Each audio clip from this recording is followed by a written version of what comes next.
Oh yeah. Hello, everybody, Awesome. and That's a welcome nice to. graphic at the end. Yes, it is. Well, thank you, everybody. Thank you for all of my amazing guests, and welcome to the Entertainment Headquarters, and welcome to Kaiju Connections. This is my segment on the channel that is dedicated to all things kaiju and giant monsters from film, television, and beyond. And right now, it is time for the second Kaiju Connections fantasy filmmaking stream. And the Kaiju Connections fantasy filmmaking stream, it is the King Kong edition, where each of my amazing guests have now come up with their own, fantasy film story, and we're going to share it to you, the audience, and the world. And to do this, like I say, my guests are the one and only Jedi Granville from Jedi Granville Productions, Kaiju Enigma Ultra Jake, the Professor Dan Miller, and of course BBW Big Bang Wolf. So, King Kong. What can we say? King Kong, he is an icon of the world of giant monsters in the world of kaiju. He's been born ever since 1933 on the big screen. And here we are to celebrate and talk a little bit about King Kong in our creative way. And we have my flock in the audience. Hello, Sarah. Thank you for joining us. How you doing, sir? Yes, please Hello. like, share, and subscribe. And if you want to comment on anything that you find interesting during the show. But King Kong, we know who he is, we know the main story from many, many years ago. But we all have come up with our own unique ideas. So we're going to start with my first guest, Mr. Jedi Granville. Wow. Let's just say, and just in case no one knows, I'm black.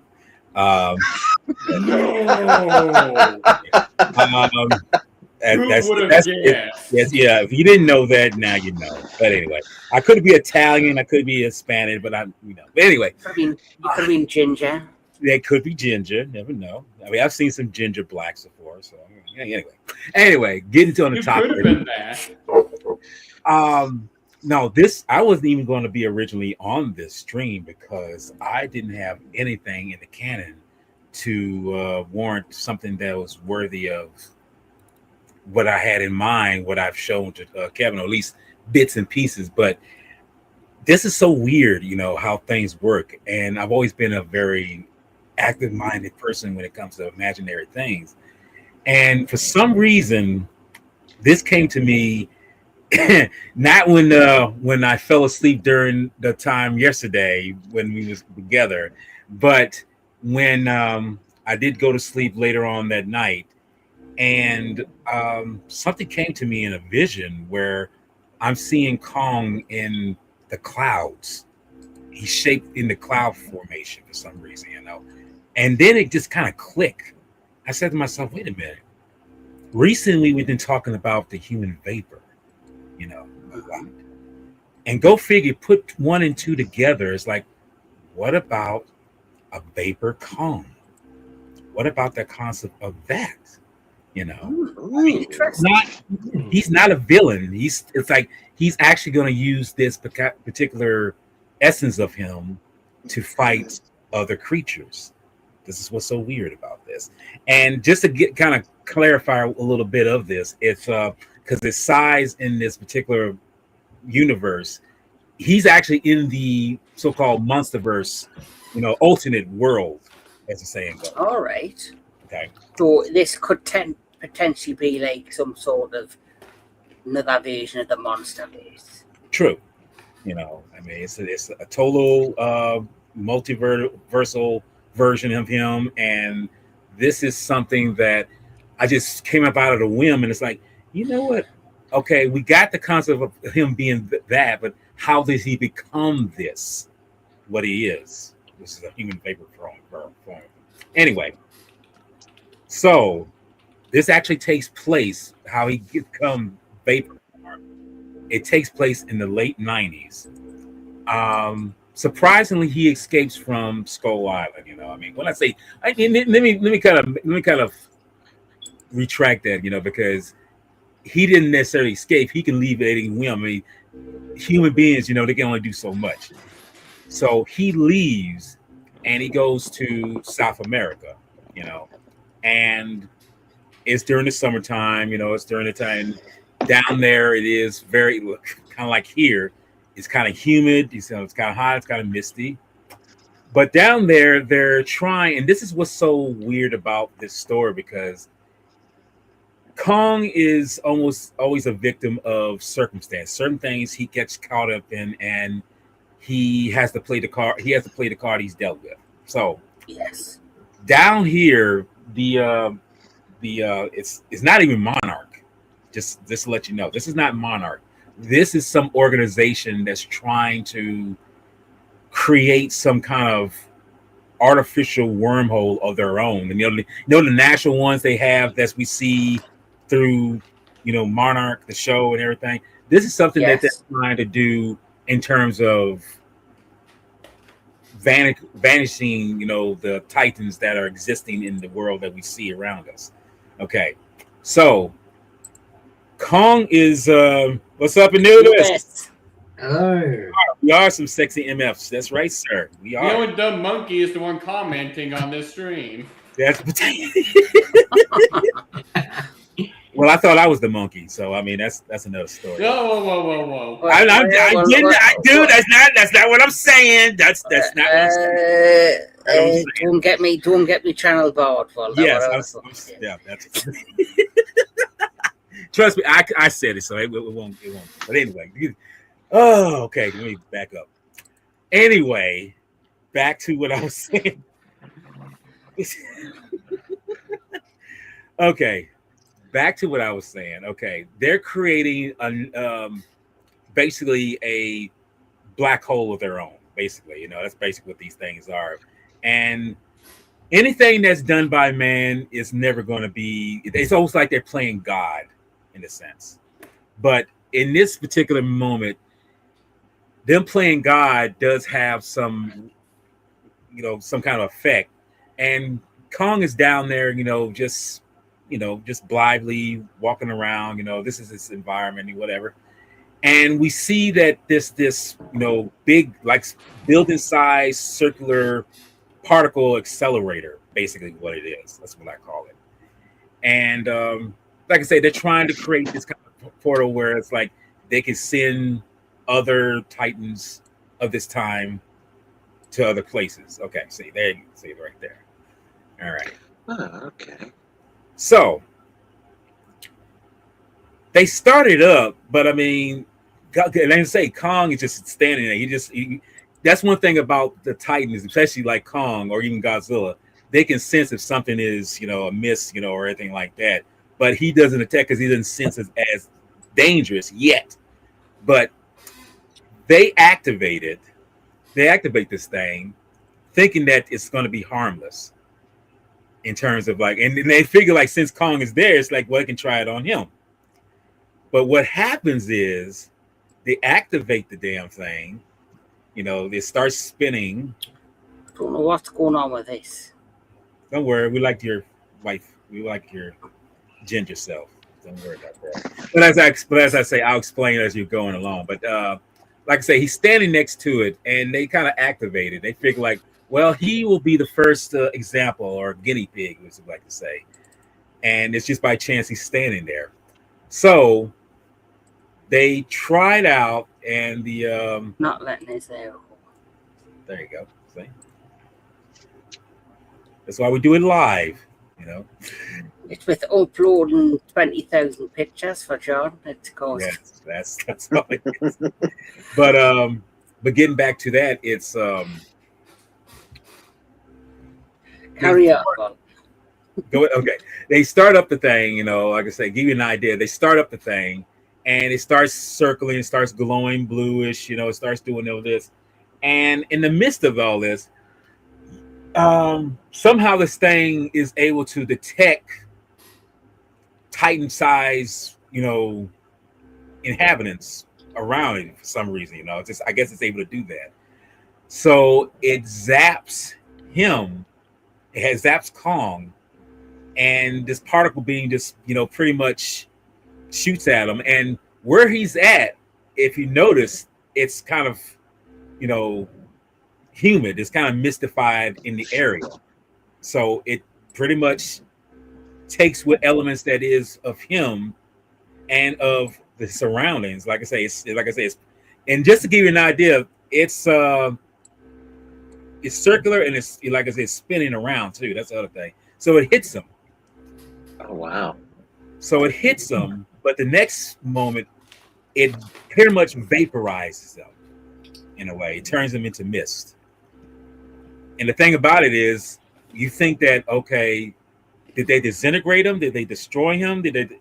And this, like I say, this is in the late 90s, but this is what's going to be kind of interesting. They think they might have killed him, or at least they think they might have, sent him into another void. See, this is where he turns into mist. That's pretty much. Oh wow. He disappears. He's done. He's gone. He's by. It's like bye bye.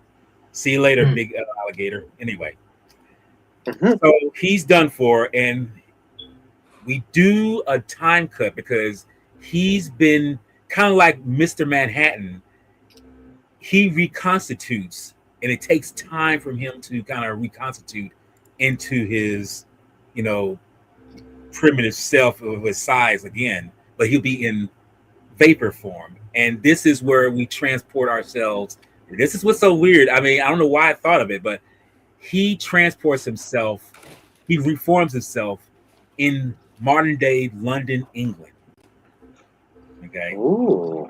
So interesting. And well, I should show that one where he's standing next to Big Ben, if you have that. Yes, that one. Say, and that's him. Is like I say, that's him in vapor form. It almost seems ghostly, but it's more like I say, he's more like I say, he's gaseous. It's like, but he has his conscience, he has his memories and everything, but he has the ability to now he can just float through anything. Like I say, show that image where he's just floating through the city. This one. Yes. Is that one? That one right there. Wow. He could just do that. He just like mist. He just, or vapor, any kind of gaseous form, flows through it without something stopping him. But the thing about that is, he's able, since time has, because like I say, this took place where he was assimilated in the late 90s. Almost 30 years later, he's able to constitute and reform himself into his gaseous form of himself, his former self. And he's able to actually, and this is kind of weird, like I say, some kind of muscle memory, or what you want to call it, is able to grasp or attack certain titans that are aggressive, the ones who are really a threat to mankind. So, excuse me, him attacking Baragon was attacking London, and somehow Kong can sense him, and he gets him in a chokehold right there. Oh wow. And I feel this is such, like I say I didn't want to pick some kind of Titan that was what you call territorial in terms of like they're just destroying stuff in terms of for one, they have to be somebody that's actually a threat to the planet or the humankind. And I feel Baragon is one of those creatures. So Baragon is he's on a power trip trying to attack the Londoners, trying to do whatever. But Kong says like, not today, motherfucker. Gets a grab of me. He's got him like, yeah. It's like, not in my house, not in this place, I don't care what I am. I'm still gonna be, a kind of threat to you individuals who try to, be aggressive like that. So, like I say, gets him in that chokehold, and in a way, he doesn't necessarily kill him, but he lets him know it's like, I'm a threat to be reckoned with. So this is a power now that is easily, it would take a lot to really, take him out, because like I say, Kong's always been, we know that Godzilla can easily beat him. We know this, but now he's not so unbeatable because he's in this form now. So this is just an idea I had in my mind, and this is like say with this power, he's literally someone who could try to stop or try to infiltrate any incoming threat, whether it be from underground, from the hollow earth, or even from outer space. Mm-hmm. And I just leave it at that because it's like you let your imagination run with that, because with that power, like what can really destroy him? It could be possible, because anything that has a certain power, there is something else that can probably defeat him. But with that, he can dissipate really quick and reconstitute at will, So, but that was something that that was something I came up on the fly, and I just said to myself, he's like, how is it that I was able to come up with something like that outrageous when I didn't have nothing in the tank earlier? And I was just like, I ain't got nothing. I was like, I really busted my brain trying to think of something. I was like, I can't think of nothing. Go figure, in a dream, a crazy dream of mine, brought it to life. So, well, I think it's a very interesting concept, and it's a twist on the Kong tale. Mm-hmm. It's a very, I'm trying to think of the right word for it. It was just on the tip of my tongue, but it's a very revolutionary take on Kong. Is what I think of what I'm trying to say. It's very revolutionary. It's like a modern twist on the story that he's, despite him going through an experiment that was no will of his own, and becoming like this new version of himself, but at the core of who he is, he's still Kong. I also he's not lost his essence of who he is or what he is or what he was before. I think the tagline for the film should be "Farewell, Kong, you will be missed." Interesting. I like that. I like that. It's like you will be MIST. I like that. Because it's like a dad joke in of itself. That's actually that's really brilliant. Yeah, I like that. Write that down, Walter. Write that down. Yeah, no, I got it in my head. It's already sealed, locked, sealed, delivered. It's mine. Good. Now, what I like is the little nod to Frankenstein Conquers the World, because Frankenstein, which is originally meant to be King Kong versus Frankenstein when Toho was doing it, that was meant to be Baragon fighting Frankenstein, but here it's mystified Kong fighting Baragon, which is a really nice twist. Poor Baragon, he just can't catch a break. No. And it's interesting because I know L's after L's. But I know Kevin had mentioned before that ever was ever going to be the thing that I was going to use, and I hadn't even thought about that. And it's like it's funny that I immediately thought about Baragon for this other than ever, because I know with Ever of the Horror of the Deep, that was originally supposed to be Kong in the Godzilla, where Godzilla is supposed to be. Very true. But somehow it's like that didn't click. But I'm glad that Daniel brought that up about that's originally what was Baragon supposed to be fighting. He was supposed to be fighting, that. Yes, So, see. Well, with that said, should we just go with Drake Hall next? Yes, hit it. Yeah, Mr. Enigma himself. So, I wanted to come up with something that had been done before, that was originally supposed to had happened, but never happened. So, I was like, you know what?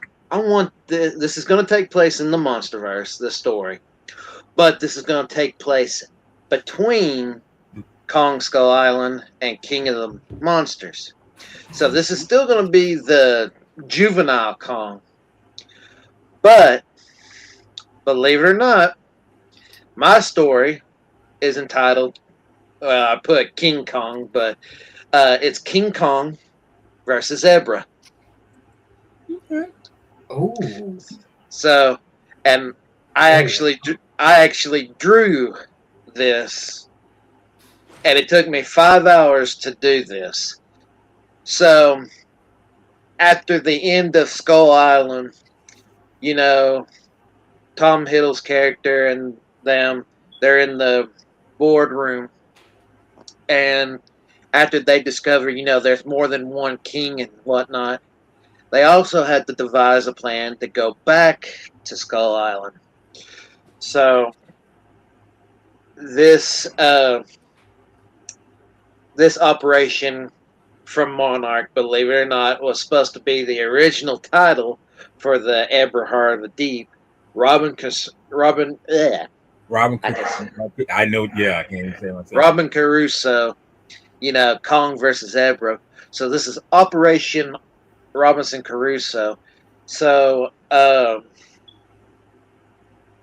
forgot the African American guy's name. The one that wore the glasses. He's devising the plan and all that. And Tom Hiddleston's character is hesitant to go back because of what has happened and transpired. Well, he ends up becoming part of the team now. And they're going to go back to the island. Well, as they're getting ready, there's an evil organization that is trying to go to the island as well, but for a different reason. They're trying to find a mineral. And as they're trying to locate this mineral, because they're already on the island, they've already made it to the island. I'm going to call them Dab. Dab. Yeah, it's the only thing that came up to my mind. Okay. Diabolical assassination deadline, whatever. I could come up with a better one, but Dab is what they're called. So they have already arrived on the island. They're searching for this mineral. But in doing so, they come across a sacred burial ground that's near this lake type thing. And one of the minions is like, hey, check this out. So kind of like in GMK, there's a little stone statue. There's like a symbol from the Iwi tribe that have placed this statue right here that has sealed Ebra away. Titanus Ebra. So Tom Hiddleston's character and I think his name is Jones, I think was his name. I think. I'll have to rewatch it. But anyway, they arrive on the island with their Monarch team. And, they're keeping an eye on Kong, see how he's doing and maintaining. Set up a base there. Well, Dab accidentally knocks over the sacred statue. And because of that, the water starts bubbling, the ground starts shaking, and then all of a sudden, Ebra comes out, starts doing its roar, all of that. It's a blend.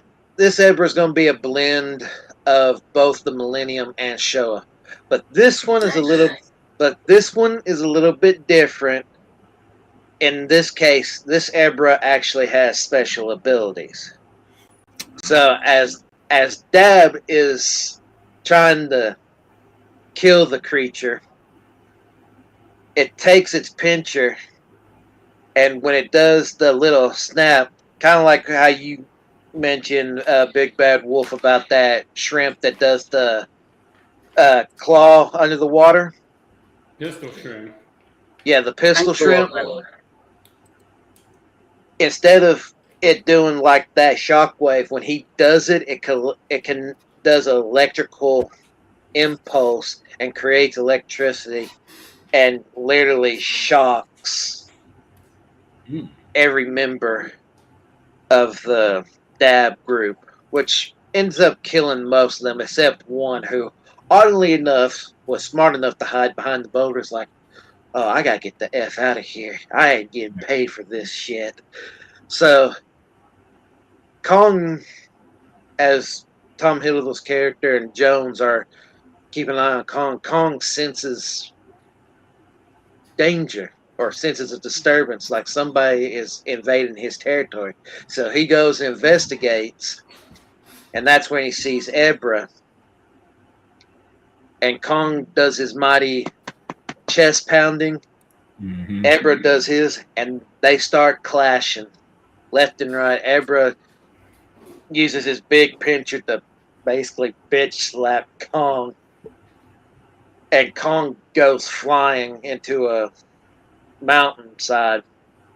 Kong, Kong, with his resources, grabs a big boulder, jumps up, and just basically smashes the rock on Ebra. Ebra's like, and then he raises his big claw, does the little snap, causing the electrical. Kong backs away, fur a little singed from the fight. And they're like, how in the world is he supposed to defeat this crustacean? In a way. And Tom and them are like, he'll find a way. He's got resources, but we need to stop this guy from running away. So as they're chasing him, Kong's still battling Ebra in the sea or in the lake area where he's come up from. Hiddleston and them catch up to the bad guy. That No comment on that. yeah. But so Tom Hiddleston and Jones catch up to the bad guy, and he's like, "What are you doing here?" He explains his details, like his organization wanted to find this mineral, but he gave up because that creature, that giant shrimp lobster thing, killed all his men. So he's like, I just want to get out of here. And they make a deal with him saying, well, if you come with us and work with Monarch, we can come up with a deal for you. If the that way you won't have to deal with all this. And he's like, okay, deal. They shake. So they try to get off the island. As Kong is still battling Ebra, Ebra uses his short claw, grabs his arm, and then swings him kind of like how Kong did Suko back and forth. So Ebra's doing that, throws Kong almost to the other side of the lake area. And then he comes across, because like in Skull Island, you know, he finds the ship anchor and uses it as a... But in this case, he finds this metal spear-like thing protruding out from a ship, and he's like... And he ends up grabbing it. And as Ebra's fixing to do the clip thing, he takes it, uses it like a samurai sword, and cuts off Ebra's arm. Then cuts off his other arm. And then swings back up and goes through the mouth to the back of the head, through the brain cavity, defeating Ebra. And after he defeated Ebra, he does this little chest pounding, and kind of like how Kong did with the Meyer squid, he takes it back to consume it as a food source to help him grow stronger. And as Tom Hiddleston's character and Jones and the former bad guy from Dab, they go off away from Skull Island, report back to Monarch, and basically get with Rebecca Hall's character, and basically explains what all has transpired, all of that, and we need to set up a base on Skull Island so we can keep an eye on Kong. And she agrees. And that is the end of the story. And that's what leads into basically, Godzilla versus Kong, when that explains why there's a base on the island. Yep. Nice. Very ingenious. I like how in depth you have gone in terms of both the characters and the overall continuity, especially the little nod to what Ebra Horror of the Deep was originally meant to be. But I really do like the brutal spin you put on Kong finishing Ebra. Yes. Thank you very much. Because he's he's very aggressive in Kong Skull Island for sure. So because let's be honest, when it comes to the MonsterVerse, but you're lucky enough, obviously, each film tends to be a sequel of a previous film. So the only one that isn't, I would say, is Kong Skull Island, because that's more like a prequel. And any other film, say Godzilla 2014, and you have Kong Skull Island, which is the prequel before 2014, and then anything after Kong Skull Island in the world of the MonsterVerse in film form is a direct sequel. Then obviously the only thing we have outside of that is bridging the gap is the Monarch Legacy Monster series, which is a prequel series. So it's nice to have a concept of a movie that could potentially be another prequel movie. Yeah. Right. Yes. So my friend BBW, Big Bad Wolf, because you've got 30,000 images. Listen, I at least sent 22 of the ones I think that matter. And it's getting more difficult to figure out what the hell's what. I'm going to go with you next so you can talk me through it. I haven't added them all because it takes away through them. But I'll add them as we go. Do you like to start your story? Yeah, let me pull up my folder. That way I can tell you which image to pull up, and that would make things easier, hopefully. Mm-hmm. Well, I've uploaded the first 10. Well, look, this shows creativity. I mean, this shows a very lack of. I can try to go to. Actually, I go to the message. Do you want us to put the movie poster up first? Yeah, we can put the movie poster up first. That one will be the easiest one. So this is. So this is just a placeholder name. Yeah, this is BBW, Big Bad Wolf concept, and this is his movie poster. Oh yes, this is with William Dafoe and Nicolas Cage, right? Yep, and also Nick Offerman, Henry Cavill, and Walker Scobell. Okay, nice. Many of you won't recognize Scobell because he's in the Disney Plus Percy Jackson series. Actually, I do recognize him, but he looks surprisingly a little older for some reason. I guess it could be how ChatGPT did it. Yeah. My idea was to get actors that have yet to be in a monster film that should be casted for a monster film, and then get a young up and coming actor. All right. Right, want to talk us through it, John? Yeah. So this is going to take place in this. It'll be what we call the 16th century, so around the early to mid 1500s, where Spanish conquistadors were already going for their expedition to Aztec. Or at least within those Central South American countries where they're trying to do what they were doing to the Aztecs. And so here is our main cast of characters. So we have the captain, who's played by Willem Dafoe, the rookie played by Walker Scobell, our philosopher and cartographer played by Nicolas Cage, the priest played by Nick Offerman, and then our veteran played by Henry Cavill. And we're all just going to be discussing where they're going, what they're doing. We at least get a little bit of an insight what the crew wants to do. And so the captain just wants to travel the world. The veteran's pretty much, wrong image, go back to that image, we're not there yet. But pretty much the captain wants to travel the world. Will also do what he can for the Spaniards. The veteran is pretty much just doing this for his family.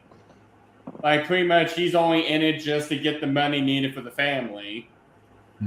The philosopher is just there to see what the untold of untold truths are to discover of the world. So, like, he wants to discover things like hieroglyphics, new culture stuff like that. The priest, of course, is just there to help try to convert the Aztecs. Try to help convert them to their religion, which would have been, if I had to guess, people can correct me, but I think it would have been Catholicism, if I am correct. And then the rookie, he's just a young kid who was orphaned as a child trying to make his way into the world. So you could say this, being a part of this is pretty much his big break among the Spanish conquistadors. So you kind of get a moment to kind of get what the crew's all about, a little bit of their attitude and everything. But unfortunately, they get caught in a bad hurricane, typhoon-like storm, and they shipwreck with a lot of the crewmates end up being killed or injured, in which that's when they wash up on an unknown island. Okay. And so they wake up the next morning. Some of them are injured. Some of them, they're bruised, but they're fine. But they'll all discuss, like, what the heck are we? How far are we from this island? What can we do? And so though they're just trying to discuss what's going on, of course, the rookie not having any idea what's going on. So the veteran's kind of looking out for him in a way. It's almost like a drill sergeant, private kind of relationship. So he's going to be a bit brash with the rookie, but he's also got his best interest in mind. We're making sure the rookie doesn't do anything stupid. Whereas everyone's trying to gather the injured, try to count how much, who is all dead, who's alive, and eventually they gather what supplies they can, they move on. Now, I didn't have these pictures in here, but pretty much they go through a dense-like jungle.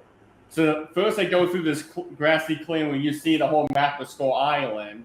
They hear this low growling roar that booms, but they have no idea where it's coming from or what it is. But what they know is it sounds like the island is already alive and aware of their presence. But so they go through this clearing into this grassy area, and then eventually they go through this thick rainforest-like jungle where they are being stalked by these predatory insectoid-like creatures. They have mixed appearances of praying mantises, beetles, wasps, and ants.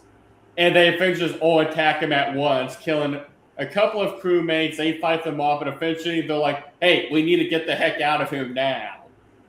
And so though they're trying to rush out of there because obviously they are outmatched with the weapons they have, well, they go through into another region, which is like it's literally a field of thorny vines, where a couple of them trip over and get impaled, one at the neck, one in the abdomen, but it hits the kidney or liver, and they bleed out and die. And so the veteran gets out his saber and cuts through it like you would in the jungle. Like you cut through those weeds in the jungle because it's so thick.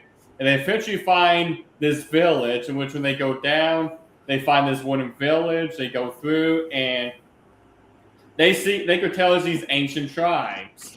They can't tell the language, but they can tell it's some ancient tribe because of the language, but they can't tell what they're speaking. So the philosopher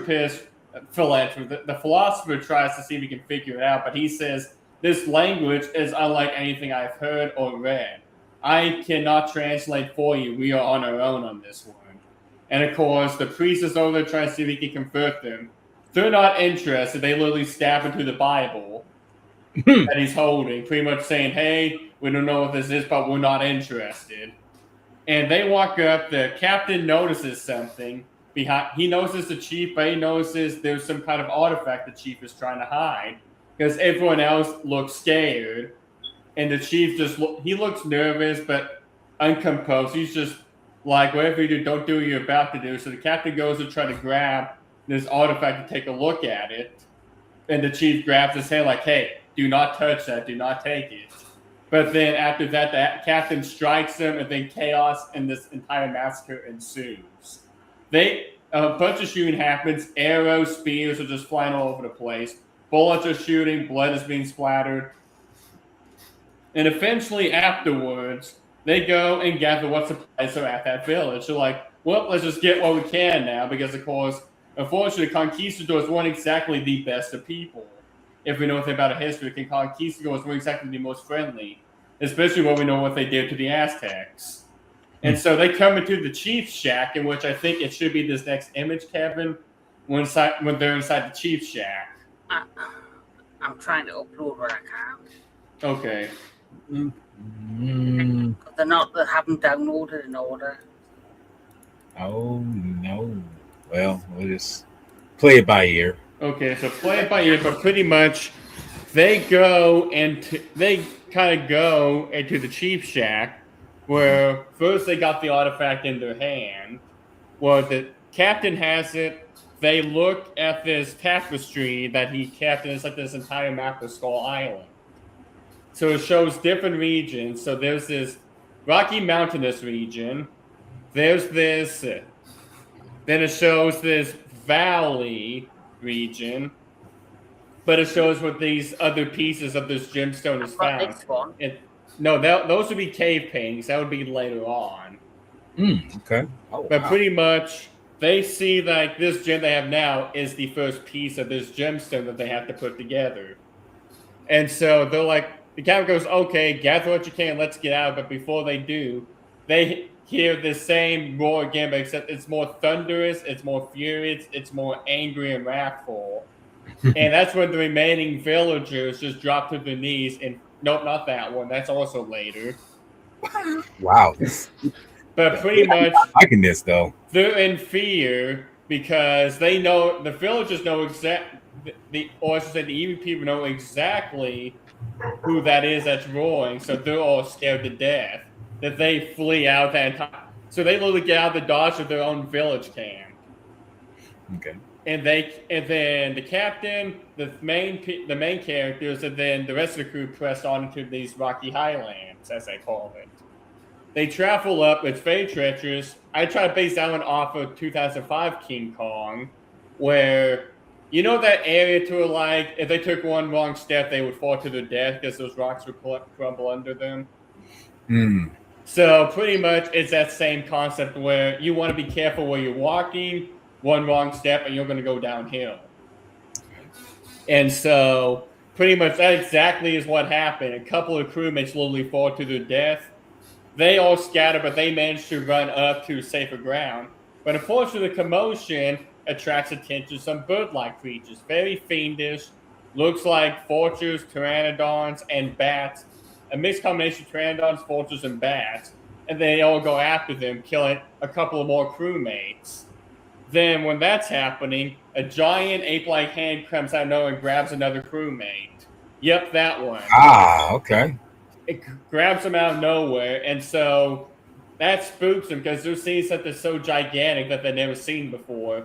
But also, Kong, you don't know who it is because we all know it's Kong. But I want to keep his design ambiguous to the viewer for the time being. So at first, you're just seeing the hand, and then at one point, Kong is charging after him. But again, all you see is his hands and his feet, and everything else is like shrouded in clouds and mist and shadow. So they're running, and eventually they slide down the mountain into this mire bog-like area where they take a quick rest for a little bit and assess what's going on. And at one point, they're all discussing. The priest gets the rookie kind of acts like, "What the heck is going on here? Where are we?" And the priest goes.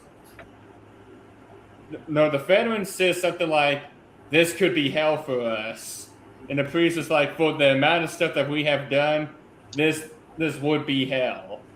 And the philosopher will say something that's like very cryptic, but also on the vines of, we have literally created our own folly the moment we've done the things that we've done. Again, showing that even though we may like these characters, they seem honorable, they're not good people. Like on paper, they may seem like good people, but deep down, they're not good people. And at one point, as they're assessing, I'm going to call it a Maya Serper comes out of nowhere and grabs another crewmate. And this creature has the mixed appearance of a moray eel and a snakehead. Kind of grabs him, takes him under, and so they literally have to scramble again because like we gotta get out of here because there could be something else in this water as well. Whereas two crewmates die by sinking into the toxic quicksand of that bog.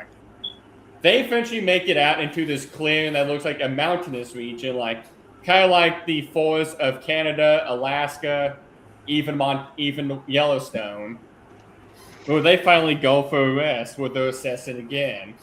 about what they're going to do when they get off this island, how they're going to get out, which they discuss on the map. There's a certain path they can take, and it leads them to a boat that they can row and get out of the island and back to wherever they got to go. But as they're resting and doing that, these Gormhounds, these fiendish, lupine-looking, dog-like monsters come out of nowhere and just attack the camp. They kill a lot of the crewmates, and eventually, unfortunately, the rookie's kind of left as a sitting duck. And is that the one? Is that the thing that looks like a bear? No, not a bear. The bear comes a little bit after that.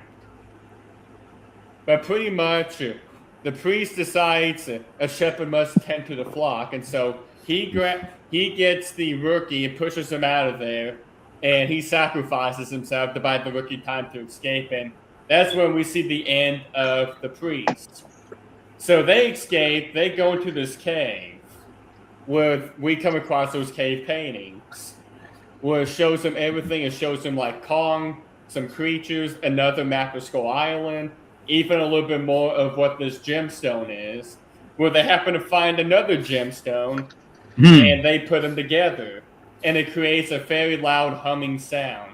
But unfortunately, that humming sound happened to unbeknownst to them, there's something else also in the cave, and that humming woke up something in hibernation. And that would be the bear that has a skull. Yep, it wakes up a bear that his name is Erskine, but another moniker is the Skull Bear. Wakes him up, he's pissed off. He goes on a rampage, because of course one thing everybody always knows is you don't want to wake up a sleeping bear, and you don't want to be caught in a cave with a bear.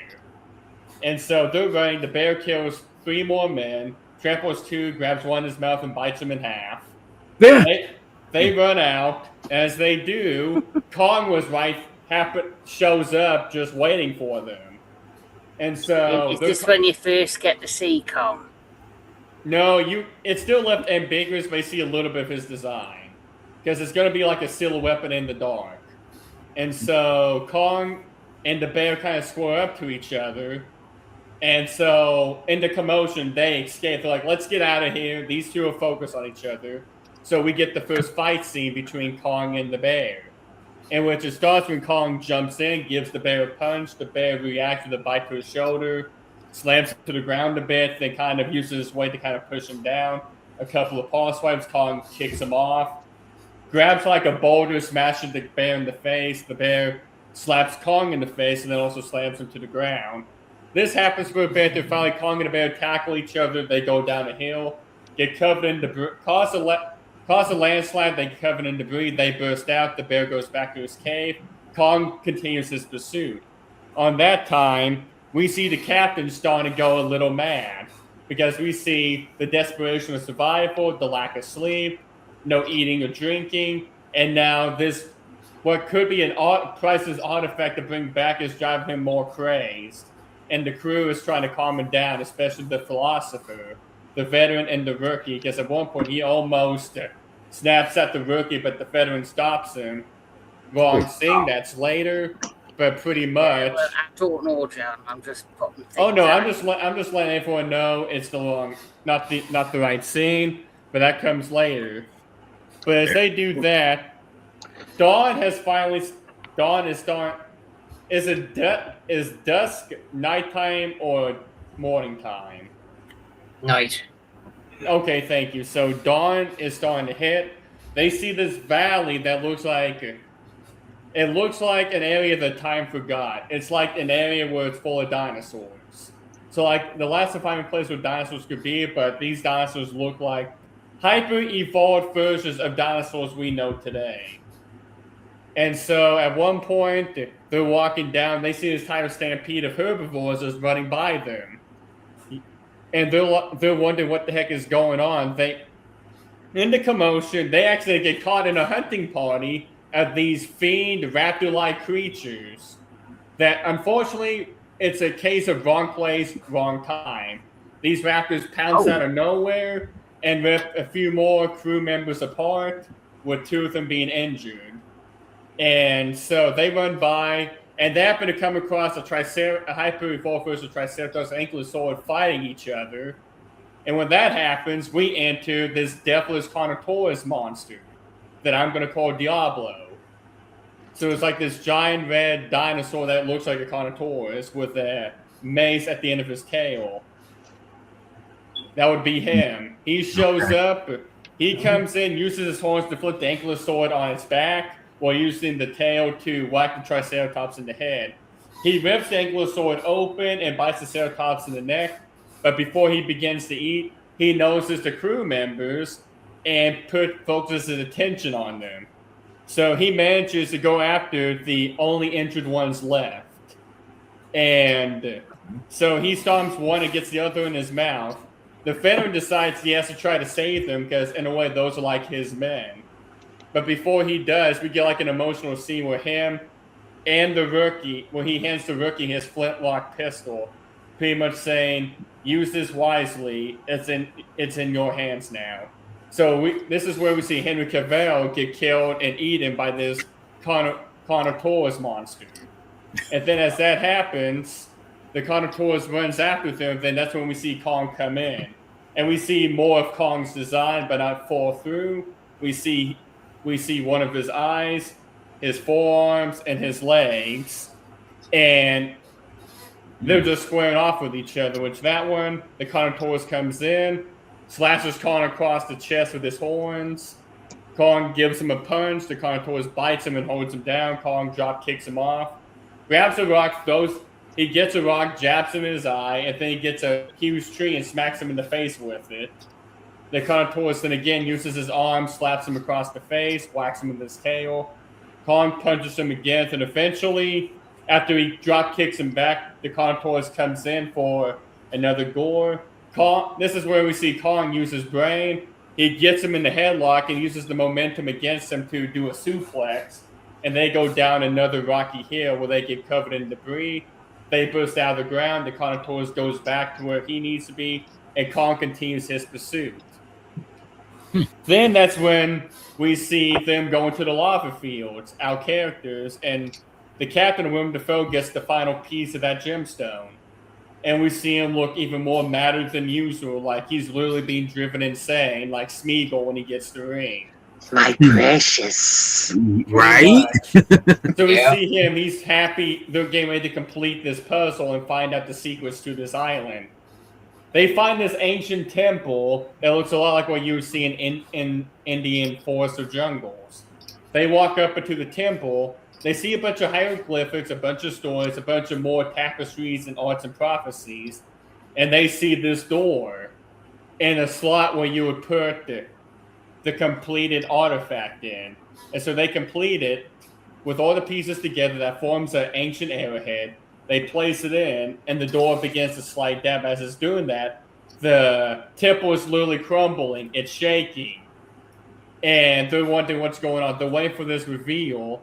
And then before it could finish, Kong comes in and bursts through that temple, breaking it down. Because Kong knows exactly what's going to happen if that completes. And so once Kong bursts through, we see a silhouette, but even more of his design. And so they run for it. Because like, we got to get out of here now because that big monkey's going to kill us. Unfortunately, the philosopher, played by Nicolas Cage, gets injured by debris. He gets an injury to his leg and to his side. And so he's unable to make it as far. They get into this dense forest similar to an Indian forest. And again, the captain's going more and more feral as he gets more desperate for survival. And he's mad that they lost the artifact. And little do they know, they're being stalked by lion-like reptiles that are very fiendish and devilish looking. But they are in active camouflage, so all you see is what the viewers see is flickering eyes. But then eventually they come out and reveal themselves, and it shows they're completely surrounded.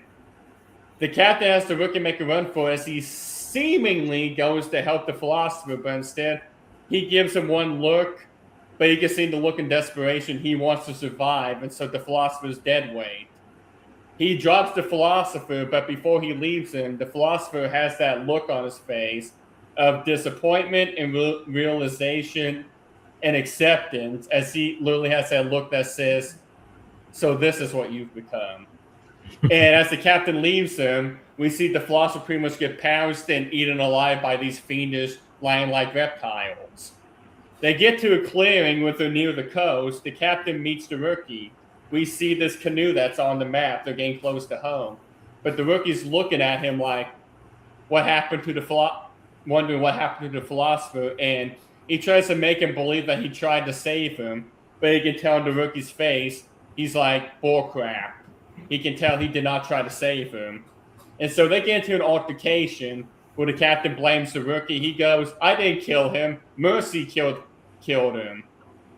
I just decided to put him out of his misery or something. And so eventually you get this clash of philosophies between the two. They get into a scuffle. The captain is obviously stronger and more experienced, so he's taking control of the rookie, punching the crap out of him, beating him down. He's getting ready to kill the rookie, but the rookie manages to outsmart the captain in nick of time, gets out that pistol the veteran gave him, and shoots the captain and kills him. And so the captain's dead. The rookie's very happy because now he gets that relief, but he's sad because everyone's dead. Because, it's that realization that you're the last one left. And so the rookie finally makes it down to the coast, or should I say to the Bay Area where the boat is. He gets into the boat and rows off where it's foggy, the sun is being engulfed by the fog, but he has this look on his face like, I'm finally going to get back to civilization. I'm going to see my family. I'm going to see what family I have again. Hopefully I'll get promoted for this because he's young. He's got a whole life ahead of him. Then we see a shadow kind of loom over the rookie. And then out of nowhere, he gets snatched by Kong. And then what the viewer will see is a hollowed eye of Kong's left hollowed eye, empty. And the rookie's just staring into it. Because the idea is that it's the imagery of you staring to the abyss and the abyss stares right back into you. Mm-hmm. The rookie thinks about getting out his pistol and trying to shoot Kong, but he realizes in his mind it's pointless. And you get that realization that, oh crap, that realization of I am not making it out of here. And Kong just, here's that image of the rookie looking right at him, and Kong literally just crushes him and rips him in half. Oh, wow. And then finally, we finally get to see Kong in his full glory where he pounds his chest and then puts his arms down like a gorilla and roars. But this isn't a roar of victory for Kong. This is a roar that serves as a warning of don't come near Skull Island. But there's another image of Kong too I'm hoping you can find, Kevin, because I want to show that there it is. My idea for Kong's design is to tell a story without telling a story. Because we see this Kong has been through a lot of ordeals and battles. Especially because if you look at him, he not only has slash scars, bite scars, and blunt scars, but he has burn scars all over his body. Because I want to show this Kong has been through a lot of stuff. He's young, but he's experienced. Like, he's been through some crazy crap over the years. And my idea was to show, because I always wondered, for something as experienced as Kong, I feel like he should be missing a couple of fingers and maybe even missing an eye, having a lot of scars over his body. And then after the roar, we cut to the canoe that the rookie was in, and there was a bottle in that canoe. And in that bottle is journal entries from the rookie, the veteran, and the philosopher. And the story cuts to black, and then we get a post-credit scene. That post-credit scene is that crumpled temple, but that loud humming sound still going with the ground shaking. And we hear kind of like an eerie shrill. And then we cut back to the cave scene. Because then it cuts to the same cave scene in the movie where they're all looking at this cave, all the cave paintings. They're seeing Kong, they're seeing Diablo, they're seeing Earthscarn, they're seeing the hieroglyphics, the gemstone, but then there's that one part that we see where they're like, what the heck is that? But you don't see that on screen, but you're seeing the reaction. This happens right before the bear wakes up. They're like, what the heck is that? And the philosopher goes, whatever it is, they obviously didn't want that. They obviously don't want to wake it up, or they don't want that thing being released. And we finally cut to that cave painting of this fiendish creature. We see it. Yep. And as we see it, you hear this loud, hellacious, guttural shriek, and the movie just cuts. So that would lead to a sequel where he's clearly going to fight what looks like the Kraken. And I have to ask this question, John. With this story, is it because the way it's so dark? Like, is it PG-13 or R? I would like for it to be PG-13, but more than likely the studios will want to be kept PG-13. No, this sounds like an action horror movie. Yeah, that was my idea. I wanted to depict more. Even your design of Kong's not kid friendly. No. Yeah, my idea for Kong was I wanted a version of Kong that looks very battle hardened. Like, even though he's young, he's very battle hardened. Like, he's seen and been through a lot of crap. Yeah. Like, he's definitely not the type to be friendly to outsiders if they come on the island. Yes. Okay. So, but credits to Matt. I gotta give Matt credit. He's the one that gave me the idea to add a bear to the mix. Originally, it was just going to be the dinosaur.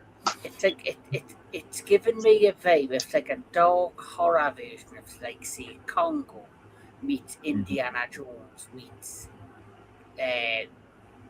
Peter Jackson's Kong, where they go to the island, but obviously it's not as friendly as that island. You know what I mean? It's like Yeah. My idea was I wanted to keep shooting things that you would see in your nightmares, type thing. Yeah, my idea was I wanted to do what Peter Jackson did and show not only will the wildlife on the island kill you, but the environment itself will kill you.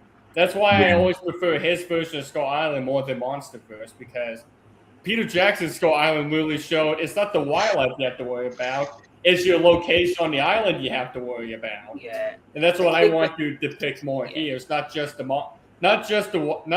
living organisms on the island that are capable, but it's environment itself that could literally kill you if you take the wrong step. I think the thing what they did with the Monsterverse, they wanted it to be a fantasy, like giant kaiju for them, but they also wanted it to make it feel and have that Vietnam feel, like the Vietnam movies. And for me, it did have the Vietnam feel. Oh yeah, definitely. That's what made the film also very widely received. There's so many people that are history buffs. One more that many people like revisiting when it comes to video games or even movies. If it is in World War II, it's Vietnam. Definitely. And isn't it? I just want to point this out real quick. Isn't it kind of funny that Skull Island, even though it is a PG-13 rating, some of the visuals are a little bit hindering close to very more graphic than you would think in a PG. But that's kind of how it was back in the early 80s, because when the PG-13 rating came out, it was like kind of a balance. But I mean, sometimes they kind of pushed it, but it's like, that's why I'm saying when I was seeing the visuals here, it's like, I was like, is that PG-13 or is that R? Because it's pushing it with it. I would say this: it'll be PG-13. It'll be PG-13 going as far as it can before it hits that threshold of rated R. Yeah. Because we have seen some films that are PG-13 that push the threshold as far as it can, and that's what I want to do. Because more than likely, if I were to make this film with the studio, they would want to be PG-13, so families could still bring their kids. Because unfortunately, that's how families are. True. Because unfortunately, that's what brings box office numbers. Yeah. Yes. But yeah, so what do you guys think overall? I thought it's good. It's very dark, but I think we haven't had a dark Kong movie, so Yeah. we I really do. something different. Yeah. Something unique. Yeah, my idea was there are a few Kong movies that are pretty dark, but they don't push it. My idea was to push it because we've seen Godzilla, and there have been 3 or 4 movies where we see Godzilla in the light of horror, but we haven't seen one with Kong in that light. It's true. So my idea was to finally have a film where we have Kong being seen in the aspect of horror. Yeah. Very I really true. do like how in depth you have gone with this take on King Kong, John, especially with all of the visuals, and I really do like your choice of casting as well. I think William Dafoe, I would actually be convinced of him as the captain if this were an actual movie, and I do like the idea of using a priest character in there, because if you've seen the remake of Conan Doyle's The Lost World in 2001, there's an interesting addition where they have a priest stationed in the Amazon on a holy mission, and he tries to kill the Challenger expedition by cutting off their only way off the plateau in the film. But this take here, really reminiscent of the times, which is accurate to history and a really good direction, I think. Thank you. So, fun fact: originally, my idea was Willem Dafoe was going to be the priest, and Sean Bean was going to be the captain. But I decided no. With what's going on with the captain, Willem Dafoe would be better, especially for the films I've seen with him, like The Lighthouse. I figured it'd be perfect for him. I figured the captain role would be perfect for him. Well, wait till you get to my story. And then Nick Offerman, I'm like, you know what? I can see him as a priest character, which I chose him to take Defoe's place as the priest. Yes. Next up, my good friend, the Professor Daniel Miller. Okay, so what we have here, it's a very different take in terms of a film production. It's actually a documentary series. So for context, I want you to cast your minds back to the very end of the 90s when Impossible Pictures was commissioned to do a documentary series called Walking with Dinosaurs. Yes. Okay. Then in 2001, then in 2001 they followed up with Walking with Beasts. And recently I've been able to watch the director's cut of Peter Jackson's King Kong, and then learning about the in-universe expanded story of that version of King Kong, I wondered, okay, what if we did a sort of prequel, but focusing on the ancestors of Megaprematus Kong on Skull Island? So I've come up with the idea tonight for this stream, actually, called Walking with Kong. Now, I do have a very rough concept sketch that I handed in earlier. I have it here. Don't know if it will show well on camera, but here it is. Ah. I see it. Yeah. Nice. Thanks. So the idea is that we start a few million years. There we are. That's it. So we start a couple million years ago with the ancestors of Megaprematus Kong very early on in their evolution in mainland Indonesia, which in the canon of Peter Jackson's King Kong, Skull Island is in and around the Indian Ocean, the Indonesian Sea. So we see this troop of gorillas immigrate to Skull Island before it's broken off from the mainland, because it's on a fault line. And we see from their perspective that where they've gone, because their original homeland is changed drastically due to the climate crisis that followed in the Eocene after the death of the dinosaurs. There's a bit of a history lesson here. After the meteorite strike, there was rainforests all around the world until we get to the late Eocene. The climate starts to get cooler and drier, and the continents start breaking up even further. So this is roughly around when mankind's origins began directly, with the Australopithecus forensis over in Africa, when they started to walk upright as opposed to squatting on all fours.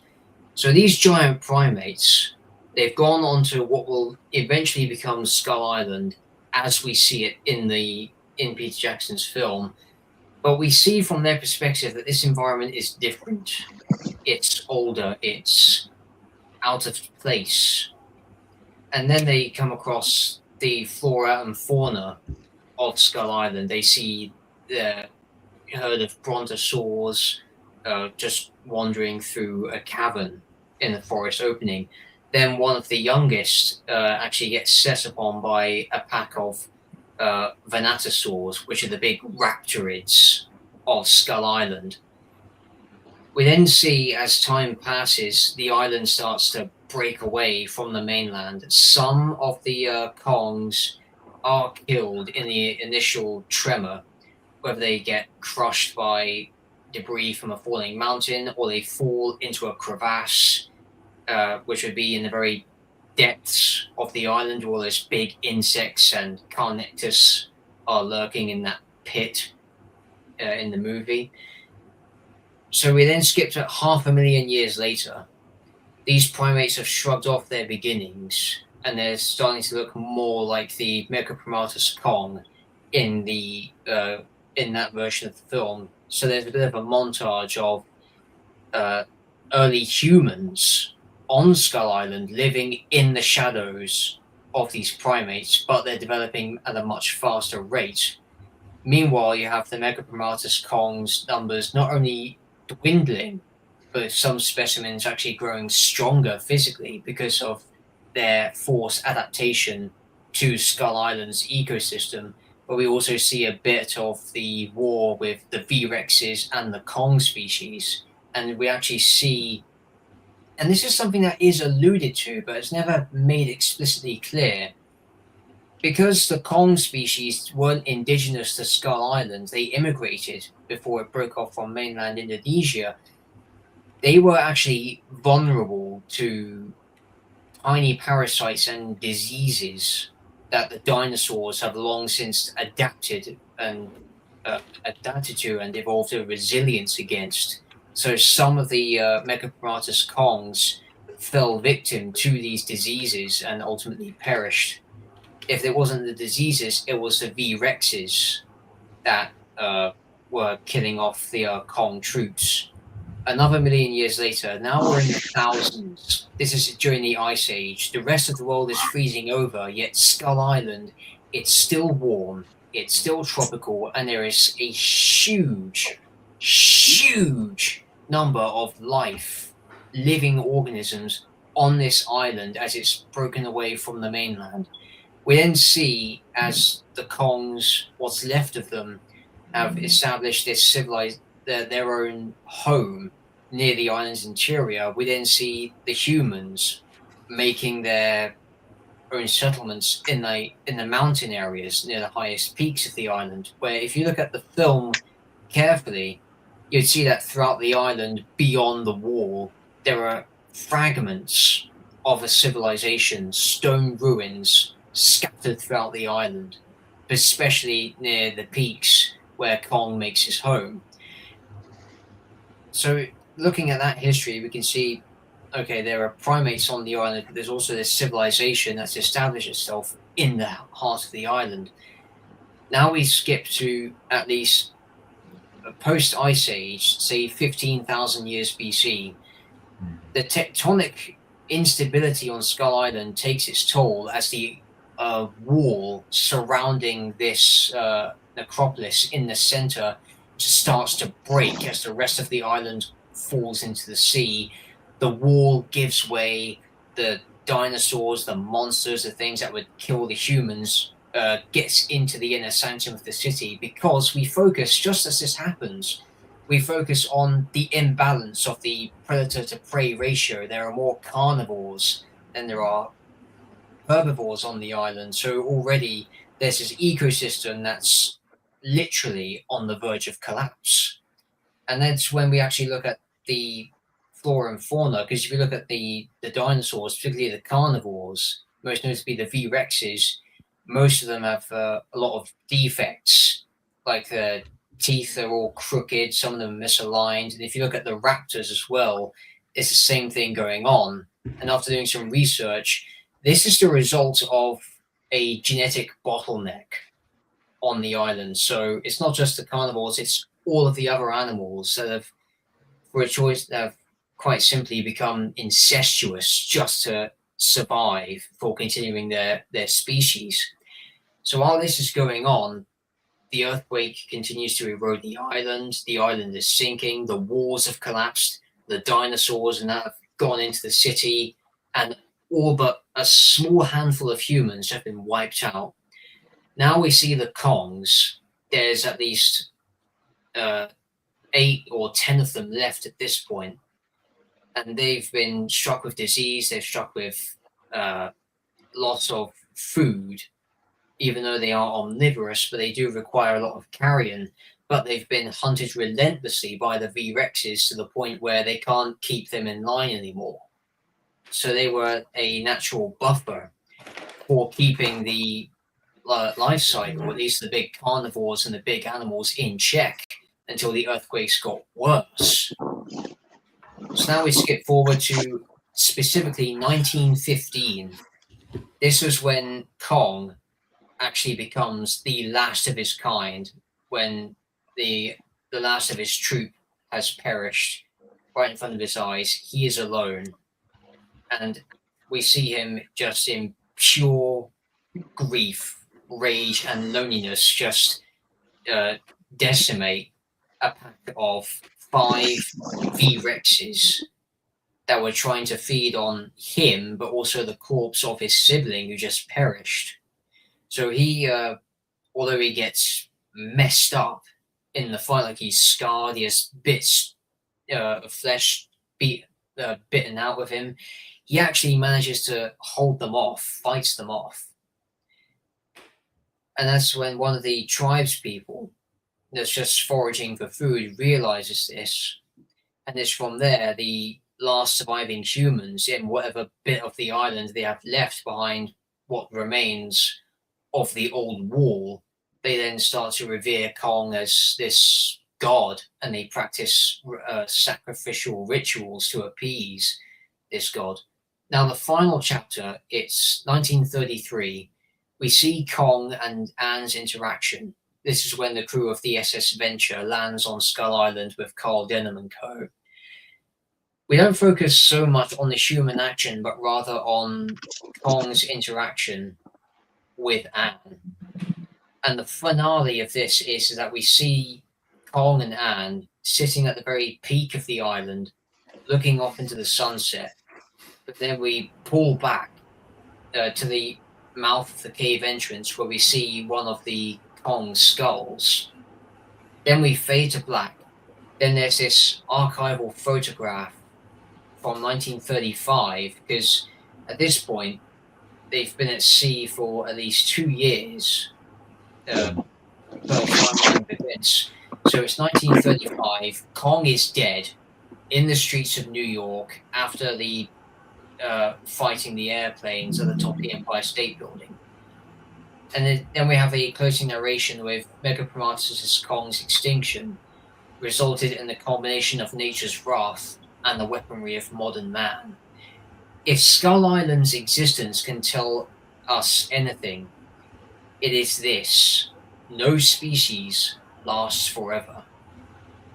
And keeping in tradition with the Skull Island documentary that was included in the DVD release, namely the second disc in the DVD set, it's explained that the remains of Kong have been concealed in a top secret location by the Museum of Natural History, and all requests to see and document them from outside have been repeatedly denied.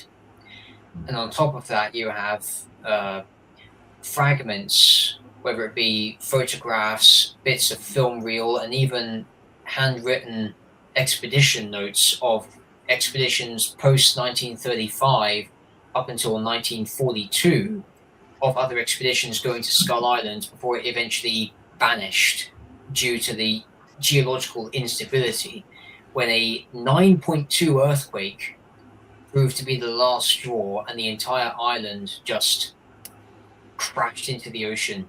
Everything from the last dinosaurs, the last humans, the super flora and fauna just wiped out after millions and millions of years of of isolated existence, just gone just gone.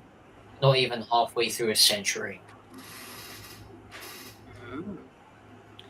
I kind of like how it's how you made it to like a documentary. Yeah, exactly. Like it feels episodic, so you would see the life of the beginning to the life of the end. Like it's pretty Kong. interesting. So you Okay. see like the tragedy unfold. Yeah. But I think you would make a lot of children cry, Daniel. Yeah. Well, yeah, but it's reality one day. Here's how I see about it. Parents, you don't have to take them to the theater to watch it. That's your decision, parents. But I do like the fact that you actually do a backtrack of those times, because that's the thing. We don't have we have some physical records of what lived on the planet eons ago, but we don't have a definite knowing of what they were doing or interacting and all these things. But you can kind of speculate these things, and that's kind of good that you took Kong's origins and kind of made it somewhere. It's like, okay, you got an idea that he is like at this point in time. And it's like, say, it's set, and it's like, say, it goes up to when he was originally released in theater, in cinema, and knowing that he had a backstory that's very interesting, but at the same time, it's very sad because eventually his life cycle would come to an end, and that's a heartfelt. I like how it's like a history of the species of the Kongs. Mhm. It's Yeah. not just about Kong himself. It's showing you right from the beginning of where the species first formed to the final of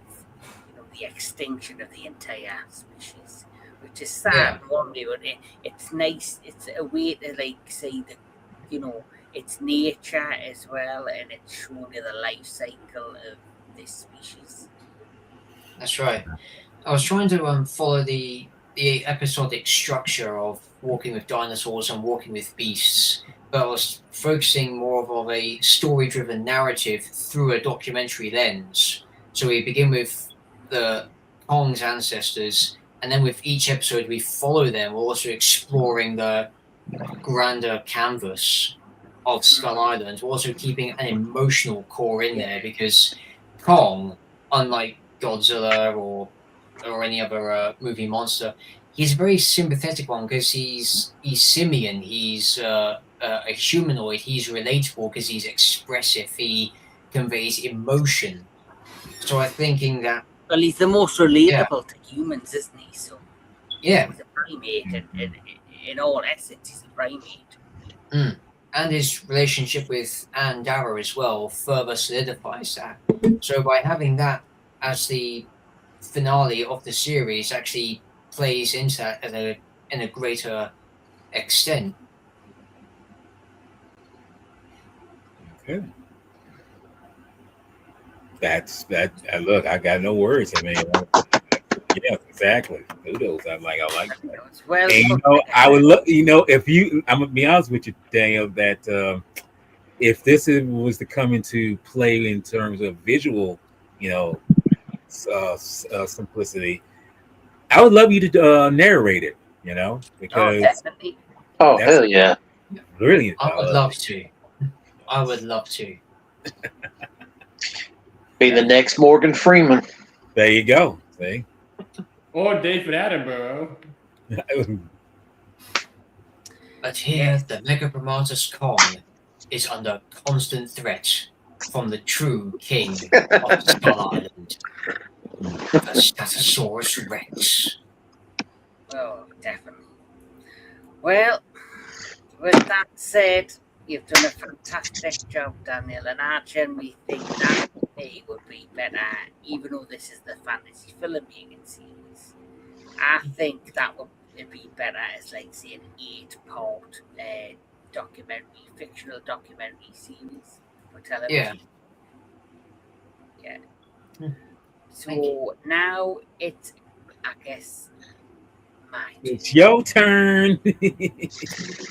So here we go. So my Kong fantasy film is none other than Oh. During the Kong war. 1942. That is Oh, hey, correct. William Defoe is back. Right. That's Yes, what I'm but some fucker stole my idea. I don't know who. saying. I feel like I knew you were going to choose Willem Dafoe as well. But anyway, you have a newly recruited soldier who's about to begin his first, his first service in the British Army. And his name is none other than Jack Miller. Oh, wow. Played by Taron Egerton from Kingsman. Yes.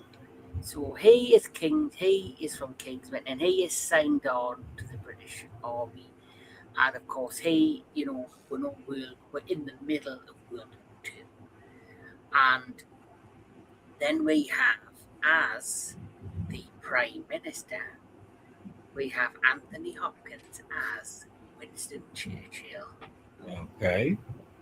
So Winston Churchill has found word through a spy that the Germans are planning to strike from north of England. So basically going to come down and head down to Scotland and try to invade Scotland and make their way down with their huge array of German warboats. And it's going to be called Operation Takeover.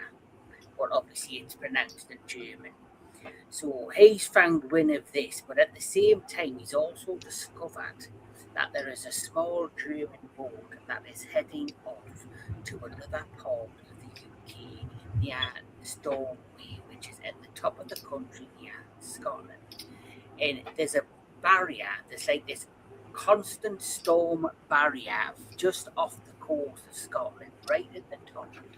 And this storm barrier basically is hiding an island that's never been explored. And this German boat that is going to this island, while obviously this operation takeover is being planned, is being captained by General Blankenberg, who's none other than William Dafoe. Oh. So William Dafoe, he is on his way to break through this barrier to suddenly discover the secret, because he can sense some sort of energy or power source from this island. So as that's going on, the crew of another missionary ship that is being hunted by different generals from the British Army, obviously Jack Miller has been chosen to be a part of the crew and is a part of the team. They then have to recruit an on-board nurse for the injuries of any person that will sustain an injury during this mission. So they hire the nurse, who is Nora Whitehall, who was played by Emma Watson. Money. Okay. Yes. So suddenly they are heading out into the storm, and they do catch up to the German boat, and there's an in-water battle between both boats. Because of the current in the waves of this massive storm, both boats, are basically smashed against the rocks and smashed about everywhere else. And they both end up at different parts of the island. And as the dust clears and as the storm breaks, Emma Watson's character Nora sees through the clouds an island. Oh, wow. So she comes across the first remnants of Skull Island. That's beautiful. So she ends up going to the island, but as she's looking up at the island, something is looking down at this new arrival, something that nobody has ever seen.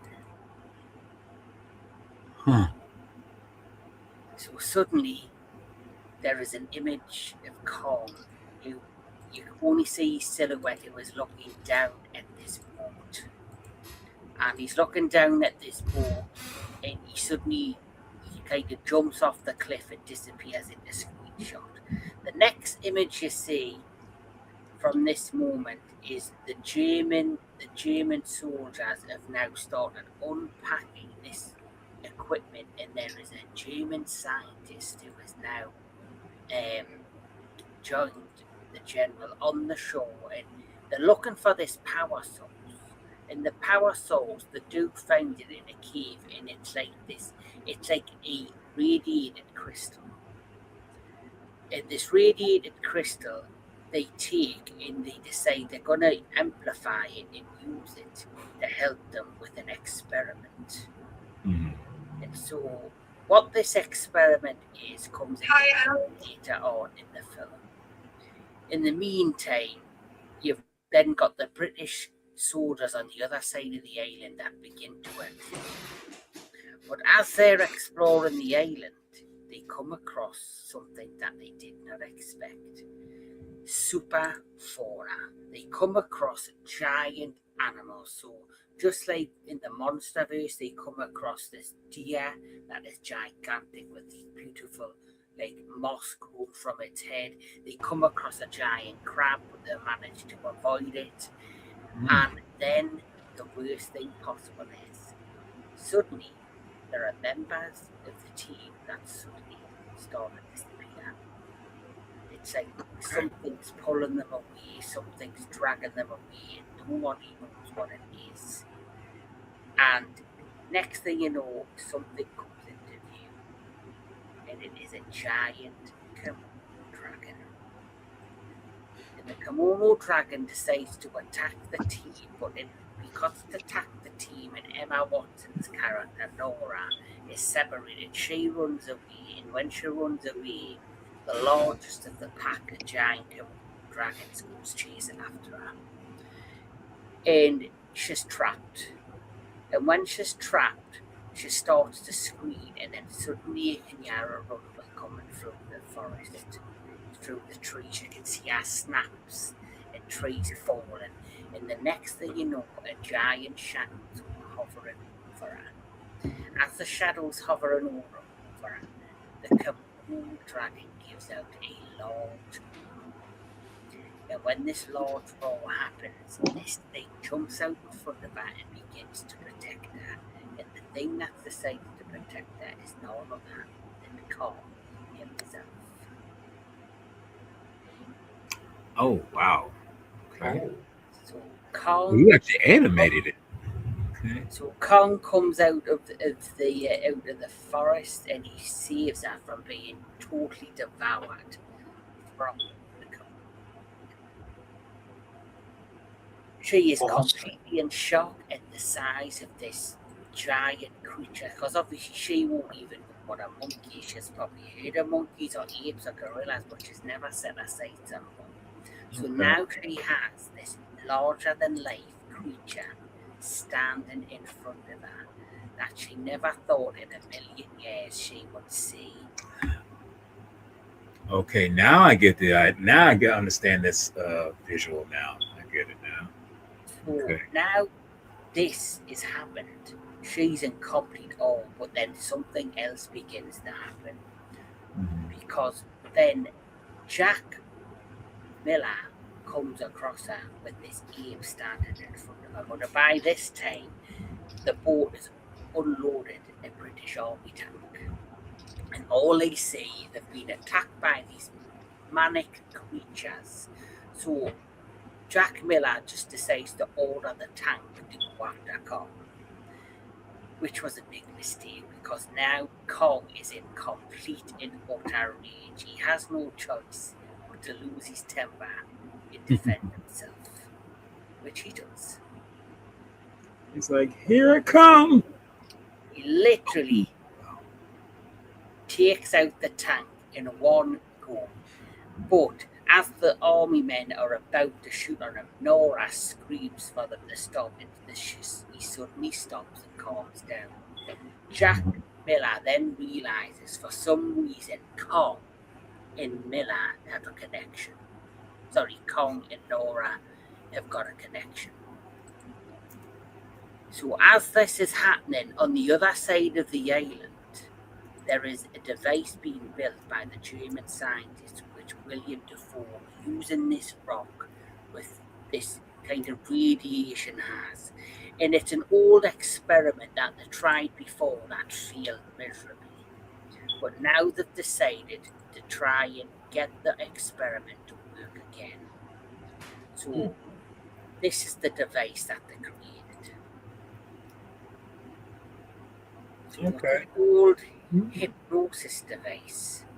So then once they upload this crystal or this rock with the energy source in, it starts to power it.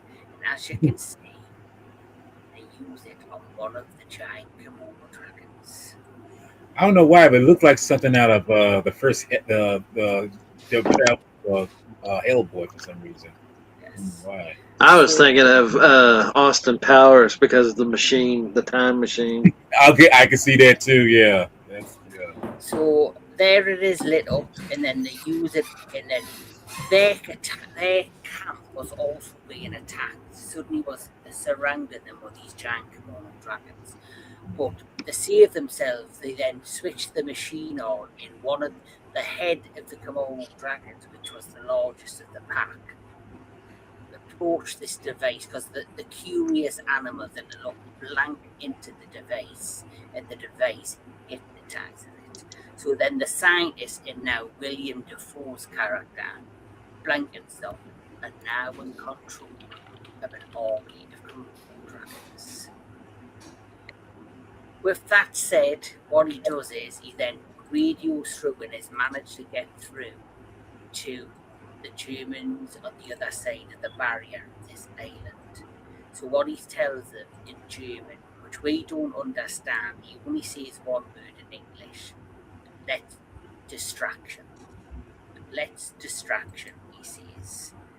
So as we know, we have the other operation that the Germans want to put against the British by, Operation Takeover, which they plan on invading the top of Scotland. Suddenly, the German boat is now loaded and begins to leave. But as it leaves on the cliff top, all the British soldiers see the ship leaving with a hold of these giant reptilian creatures on the back, just sitting there. This is when Jack Miller realizes there's no way we can take these on and stop the Operation Takeover. We're going to need help. And by using Nora, he's able to lure Kong onto the boat because she's the only thing that can soothe his rage. And so Kong arrives on the boat. It just falls. He's sleeping. So he arrives on the boat and falls asleep. The newspaper. Yeah, right. Yeah. So as this is happening, they get closer to getting through the barrier, which they've got to stop the other boat. But as they're heading towards the barrier, in the distance, they see the Germans boat, and it's like a race who can get through the barrier first. And as that's happening, they're neck to neck. And there's a massive water battle scene where Kong even leaps from the British boat onto the German boat and has a bit of a scuffle with the Komodo dragon, but he ends up falling off and having to swim back to the British boat. But because he fell off the boat, it actually allowed the boat to get ahead of the German one, and he literally hangs onto the back of it as it sweeps through the barrier. Because of this, the boat heads to London. And they're preparing because they know there's only two options. They cannot stop Operation Takeover, but they can protect London. And they realise why they need to go to London is because the general has decided that's where he's going to go. He's going to attack London, trying to kill as many people with this army of lizards. Because And if he does that and kills many people, and potentially the Prime Minister, they've got an advantage over Britain. Wow. So he plans to go to London and attack Britain with this army of giant reptiles. So Kong goes, but when he arrives, the Prime Minister is outraged that they've brought this creature, and he decides to have Kong locked up, caged. So he locks Kong up in a cage, and they don't believe the Prime Minister, just thinks it's too, fantasy. He says they're talking fantasy about the Germans and these creatures, and do not believe a word you are telling me. So because he doesn't believe it, he locks Kong up, and because he locks Kong up, he's unprepared for the arrival of the German, which is the biggest mistake he could have made. Because next thing you know, they invade London. Oh no! And there's about 6 of these giant kimonos in London, and as you can see, they start wrecking everything in sight. Hey, they attacked the underground. No. Yes, they attack anything with a pulse. Doesn't Big stand Ben's a gone. chance. Big Ben is gone. Yeah. So literally. Oh wow. Anything that this is nice. becomes a target. Yeah. Big Ben is now a nesting ground. This is when the Prime Minister now totally regrets not allowing Kong to remain in London. So he gives the permission to have Kong released from his shackles. Wow. But he's sitting there and he cannot be asked to get up because he's pissed off because he's been in shackles. So he's like, fuck you, just get It's like, I don't give a damn about you. But this is when Nora comes in, because as Jack Miller, as you've seen, is in the middle of London trying to fight these lizards, Nora goes to Kong and convinces him to follow her. So as he follows her, he makes his way to Parliament in Big Ben, where he sees one of the larger of the creatures, and he's suddenly filled with rage when one of them goes to attack Nora. And so he says, this is it. I have to defend Nora. And he chases up the top of Big Ben, and then the fight is on. He literally fights the kimono dragon from the top of Big Ben and delivers everything he can do. Wow. This is when Jack discovers the German team. And when the German boat is hiding, he sees the device that's spinning.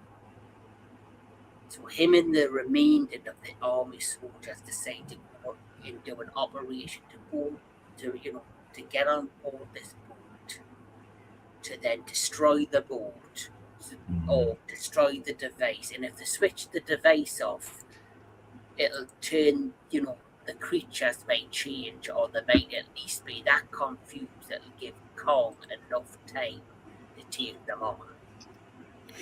So that's exactly what they do. They board the boat, but then unknown to them, the largest of all of the Komodo dragons is hiding, because William Dafoe's character, the general, is keeping it basically to protect them.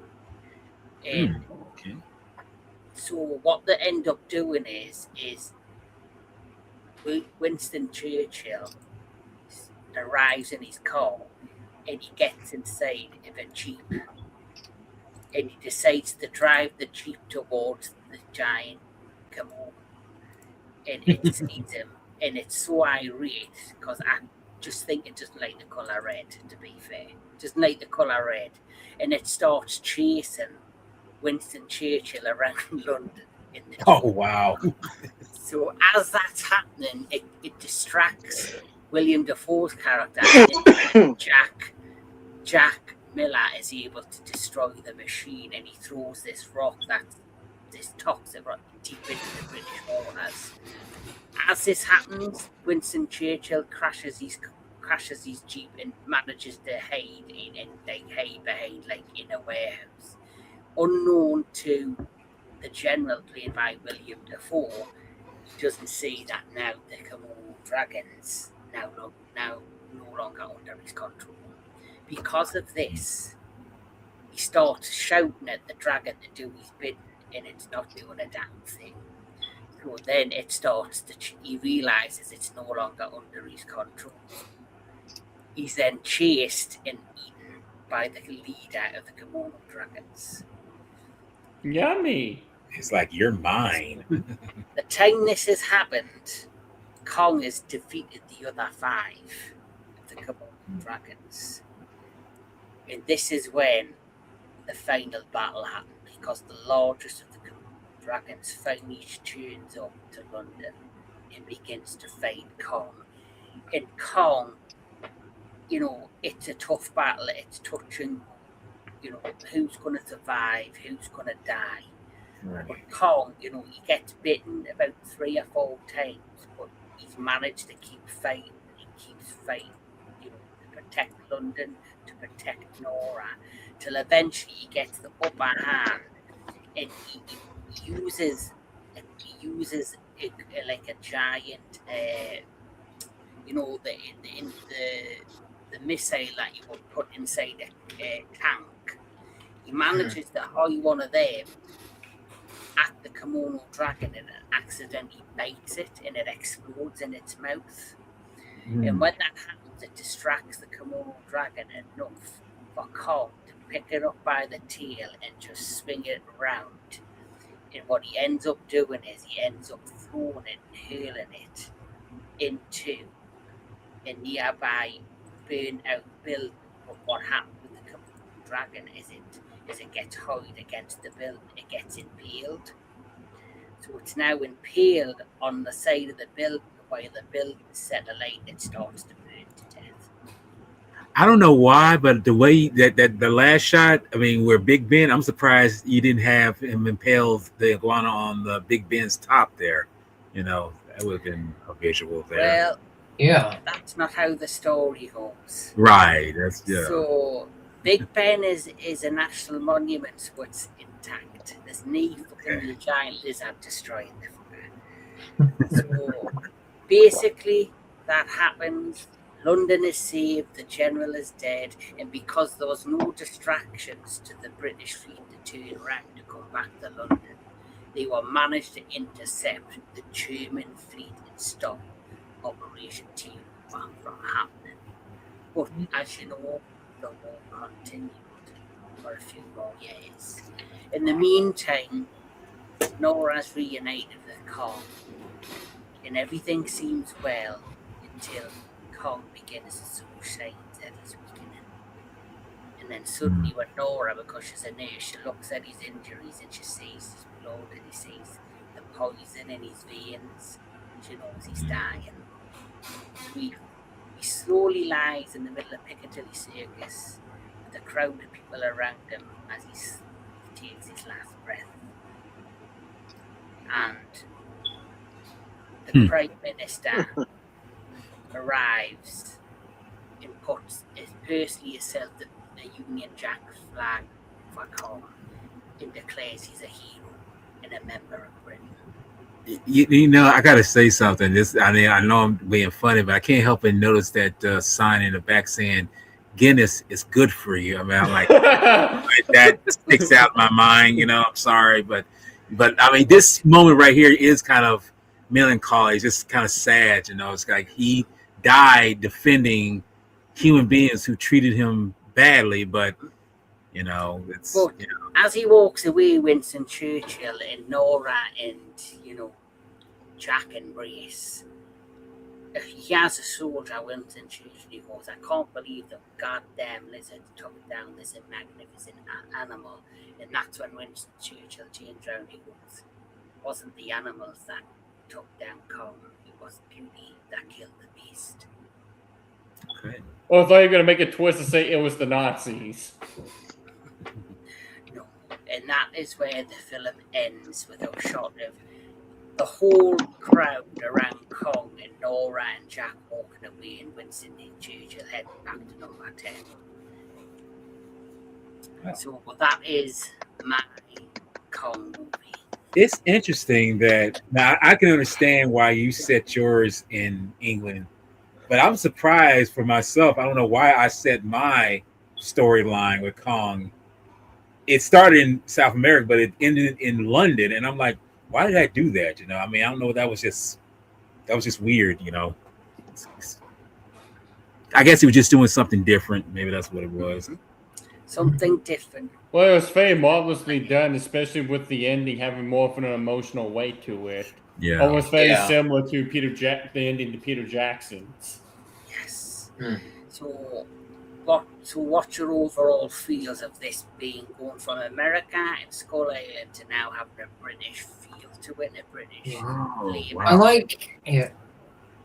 I like how you have the twist at the end with Kong being not so much just a tragic creature, but more of a tragic hero, Yes. and actually being remembered as such, which is very refreshing after, of course, his traditional ending where he was like, oh, it was just a dumb animal that got himself cornered. This is actually a really refreshing farewell to Kong after his exit from the story, definitely. And I also like the little nod to King Kong escapes with the antagonist using a machine to try and brainwash the monsters. That did come into play. But I like this because, like I say, this is set in during the World War II. The way I mean, I'm not sure that's not what he was going for, but then again, that's how I kind of see it. It's recognizing those because Kong in this moment is a soldier. He's fighting a war or battle against an antagonist, and some of the fallen heroes don't get recognition or get recognized for their bravery. They don't get recognized for their valor and trying to defend certain aspects in life. And it's good to know that even though Kong is that tragic hero, he is recognized. And I feel that's something that I feel a lot of soldiers in the past who have fought bravely to defend our way of life is should be recognized because, like I say, we wouldn't be here discussing stuff like this. We wouldn't be discussing these fun little aspects. And it's not too often a monster gets recognized as a hero, as a soldier. Mm-hmm. Like I was trying to think of an idea where you could incorporate a fictional story within human history. And as you know, one of the most prolific wars is World War II. Right. It's a huge, it's such impactful. There's still films and movies and television shows, documentaries made every year, for the next generation to understand the events that transpired. So in my eyes, I wanted to do a movie that would incorporate that feel, but also had like a bit of adventure to it. And like you said, I wanted to make kind of like Kong be recognised as a hero rather than just an animal who was taken out of its location and held somewhere and out of its depth. Was it the only films that really recognized someone like Kong as a hero is Gamera in the second Heisei film? They finally began to recognize him as a hero. And then I know there's one particular Godzilla film where he got recognized. Now, I'm not talking about the Showa films, but it's either Heisei or it was either Heisei or Millennium film where we do see a moment where the soldier kind of salutes him. Yes. So, and also another inspiration for my story is that I have read a number of different stories from different places in the world of animals helping and being recognised as soldiers in wartime and have been given medals. Like there is a story about a bear that used to load the cannons up with its paws. I forgot the name of where that's from. Oh, I know who you're talking about. And there's a story about a dog that literally used to run in the battlefields and attack the enemy. There's so many different stories like that about animals who are willing to go the extra mile to protect its master or the people it deemed, its family. So that was another inspiration of my story for this Kong arc. Yeah. You really did your research on this, Kevin, I will say, especially with that aspect. Oh, definitely. And like you see, I didn't want Kong to just. I wanted it to have a feel of the original about with Nora replacing, Rafie and then I wanted it to also have the action adventure, but then I wanted it to tie into the World War environment. And then, like you said, Daniel, about the hypnosis of the creature tying it into past Kong movies. So I tried to deliver and give it a bit of everything. Yeah. I also like how you used the Komodo dragon instead of like a dinosaur. Like that was a good twist of Kong battling a new type of creature instead of like dinosaur or whatever from the MonsterVerse. That was a good concept. Yeah, because I wanted it to feel real as well. I wanted it to have, like I said, this version of Skull Island, it's like super fauna, so it's like animals that you would see in the real world, but twice the size. So, like I see, they mentioned they've come across a deer who's got like a bit like the buffalo in Skull Island. That's got the moss on, and they come across like a giant crab on the beach, but they don't go near it because it's just resting, and then they're suddenly attacked by these giant lizards, which is the Komodo dragons. It's good to have that familiarity with certain things because, like you say, if you put dinosaurs, it's like, yeah, you could put it in there, but have something that's more tangible that people will recognize in that time zone or even the present, and make it seem more, like I say, more verisimilitude in that sense, because, like you say, you want to have that realism. Because I'll be honest with you, a lot of people can look at something like this and it'd be like, if you put dinosaurs in there, I probably wouldn't be really, like, it's not really, because it's dinosaurs have been gone for so many millions of years. But seeing giant iguanas, it's like, oh my god, that's terrifying, because they're, that's if you've ever watched the documentary as well with the Komodo dragons, they are vicious. Yes, and fast too. If you ever see them documentaries with the Komodo dragon, they are mean little fuckers. But yes, but this has been a blast, and you have all got amazing imaginations. Like Walter, you thought, oh, I can't join the stream because I just can't, whatever, think of an idea or just something's not coming, and then you came in a dream. Yeah. I just, like I said, I would never have imagined that brain, and knowing that, like I say, maybe that was, and then now I think about it, maybe because we were talking about the human baby, that maybe that's subconsciously triggered that for me while I was sleeping, because, like I say, when I dream, and I just dream just off the cuff, I get strange ideas, and usually I kind of put them into some kind of thing to make me say, wow, did I actually dream that? But I feel that was the Achilles heel for me to bring up that concept. Yes. But because I love doing these, I think it's great. It's creative. It gets with the thing, get the juices going. Occupies it. It gets the juices. It's also connected to one of my favorite subjects, Kaiju. We will be coming back with the second and the third in this. The first one was recreating a reboot or reimagination of classic films or Kaiju films outside of Godzilla. This one has been the King Kong edition, but the next one we'll be doing is going to be none other than Camera. Yeah. Oh. But that's probably going to come in Northern. So I think I'll be more ready for that one. Those who have enjoyed this version, look forward to the camera version. But coming to the entertainment headquarters for the rest of this week is I'm going to be in two places at once. That's right, because I am a fucking, or should I say, you can film things, set them up, and play them later, because I am dedicating a week of content to the subscription service Higher. That's right, Higher, the martial arts channel. I subscribed to this a few months back, and I've been blown away with the number of the titles and films on this particular service. So I'm dedicating the week to hire. I've recorded 3 reviews so far. I've got 1 more to do, and they'll be set up ready to premiere throughout the course of next week on the channel.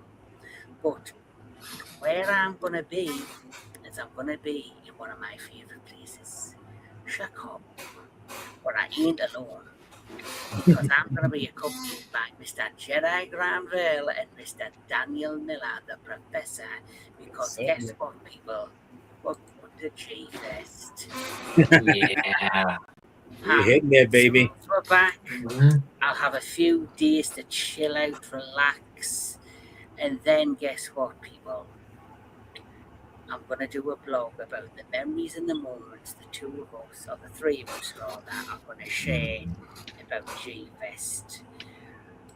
But another thing I'm going to showcase is the things that are coming for the rest of the month of July. We've got the Mad Max 2 Retro Classic Movie Show with me, Mr. DJ Anubis. Nice. Me, DJ Anubis, and Anthony Jordan are going to be talking about The Fly and The Fly 2 as part of Into the Darkness.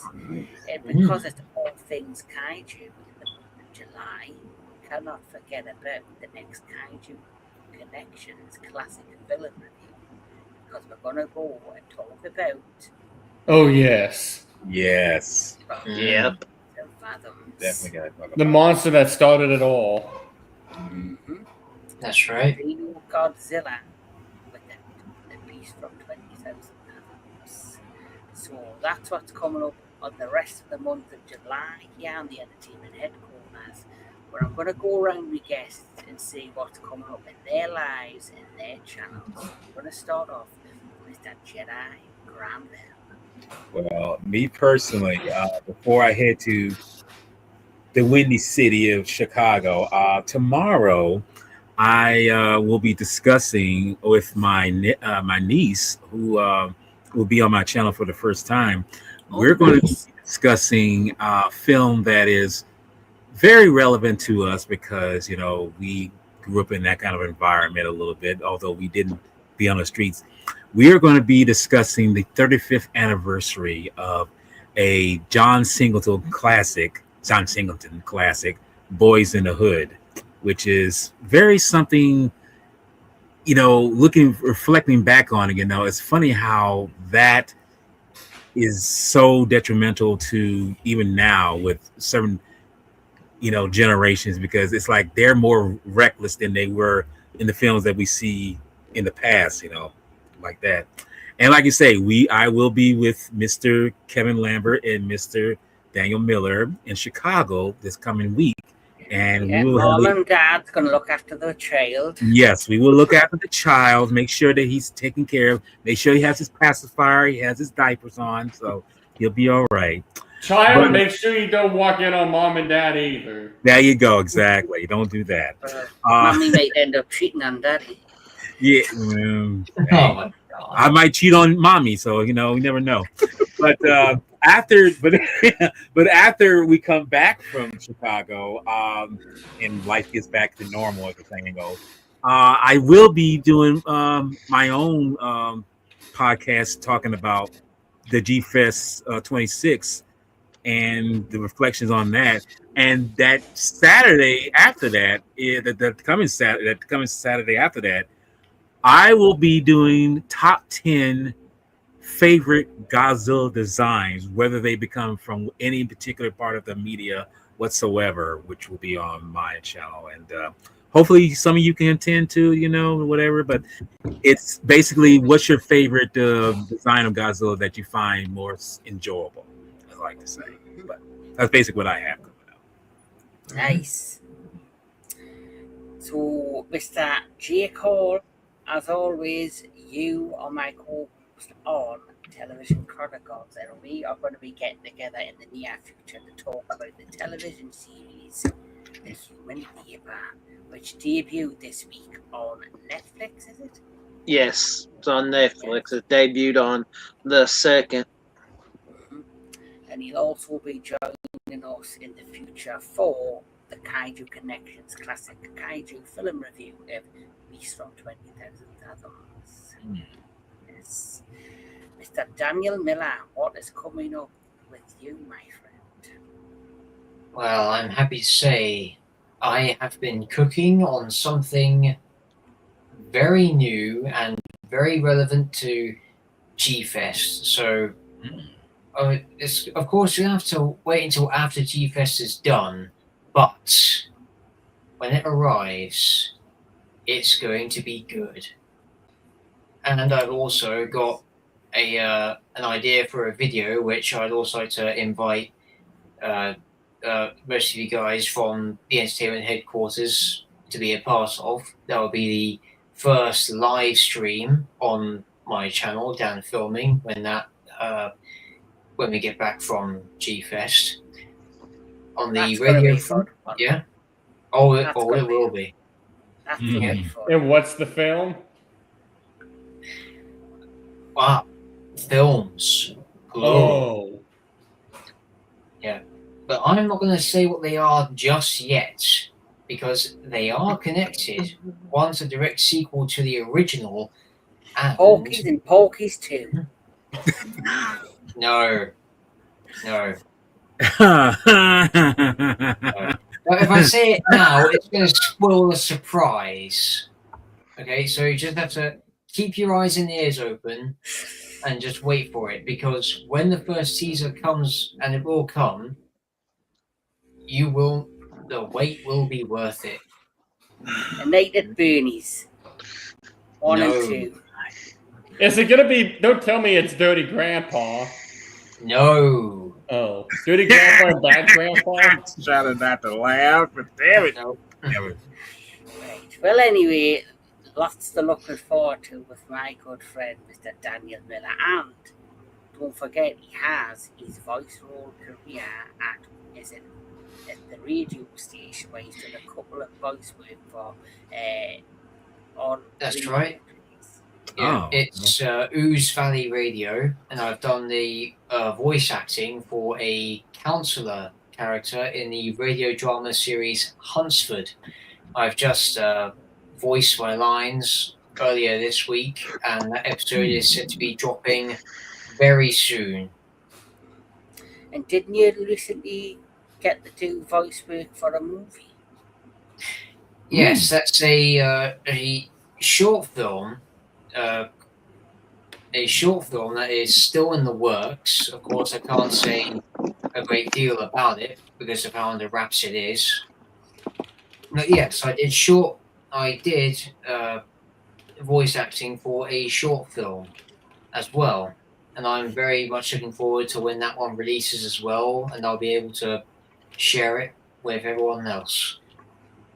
Good. See, Great. don't sell yourself short, Dan. Nope. Promote. All the time. Yes. And finally, BBW, Big Bad Wolf. What's coming to yours? Alright, so I'm still going to be editing more gameplay to Escape the Backrooms. That gets released every Tuesday at 4 p.m. And then every Saturday, I am still continuing my playthrough of the 2005 classic PS2 game that got a remake in 2020, Destroy All Humans, in which the series is called Big Bad Wolf Destroys All Humans. And then I also like to add a little bit, because I forgot to say this. So in my film, Kong, when he's standing like a gorilla, is 28 feet tall, whereas when he's standing straight up, he's 34 feet tall. The bear will be about 32 feet tall when it's on all fours, but when it's on its hind legs, it's 38 feet tall. And then the dinosaur Diablo is 40 to 41 feet. Starting at AI has no. Nice. But yeah, all I have is just a live stream and a video for everyone to look forward to each week. The video is always out on Tuesday at 4. The live stream is always on Saturdays at 10 a.m. And of course, I have that Beast with 20,000 Fathoms stream that I will be on with you later on this month. Yes, I'm really looking forward to that. Yeah, it'll be a fun one. Yes. But anyway, gentlemen, once again, you guys have not disappointed with your creativity and imaginations. You've brought it to another great episode of fantasy filmmaking. I look forward to more in the future. And John, just some advice: don't send us 30,000 photos. Just send us 10. I am sorry, that was not my intention. You just got a whole load to unload. Wait till you get your movie deal and you can, storyboard the fuck out yourself. Because I ain't doing it. Yep. Go hard or go home, as they say. I'm going hard, but I ain't going home. Anyway, with that said, keep loving your movies, keep loving all things entertainment, and as always, like my good friend Jedi Grandpa used to say, keep the kaiju love alive. Good night, everybody.